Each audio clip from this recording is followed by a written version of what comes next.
আজকে তোমাদের দেখাতে চলেছে কিভাবে মাত্র 2টি সামগ্রী দিয়ে তোমরা তোমাদের স্পেশাল দিনে কেক বানাতে পারবে। ফার্স্টেই এখানে নিয়ে নিয়েছি 2 কাপ পরিমাণ প্রিমিক্স পাউডার, সাথে দিয়ে দিলাম 3 চামচ সয়াবিন তেল আর এখানে পরিমাণ মতো জল। তারপর মিশ্রণটাকে আমি ভালো করে মিশিয়ে নেব।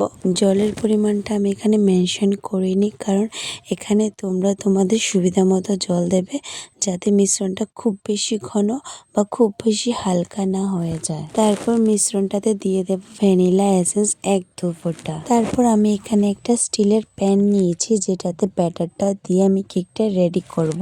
প্যানটাকে ভালো করে অয়েল দিয়ে মাখিয়ে নেব। কেটে রাখা কাগজের টুকরোগুলি ভালো করে বসিয়ে নেব, যাতে ব্যাটারটা বাটিতে লেগে না যায় আর কেকটা খুব সহজে গোলাকারে বেরিয়ে আসে।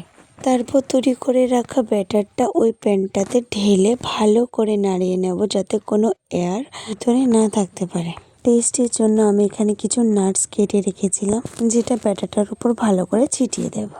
আরেক পাশে গ্যাসটা জ্বালিয়ে আমি কিছুটা পরিমাণ লবণ ভালো করে গরম করে নেব। তোমরা এখানে চাইলে বালি দিয়েও করতে পারো। আমার কাছে এখানে কোনো এক্সট্রা স্ট্যান্ড ছিল না, তাই আমি এখানে একটা বাটি বসিয়ে ওই বাটিটার উপরেই প্যানটা বসিয়ে দিয়েছিলাম। ঢাকনার উপরে থাকা ছিদ্রটা আমি কাগজ দিয়ে বন্ধ করে দিই, যাতে বাইরের বাতাস ভিতরে প্রবেশ না করতে পারে। প্রায় 40 মিনিট পর ঢাকনি উঠিয়ে তোমরা একটা পেন দিয়ে চেক করে নেবে যে কেকের ভেতরটা ভালোভাবে হয়েছে কিনা।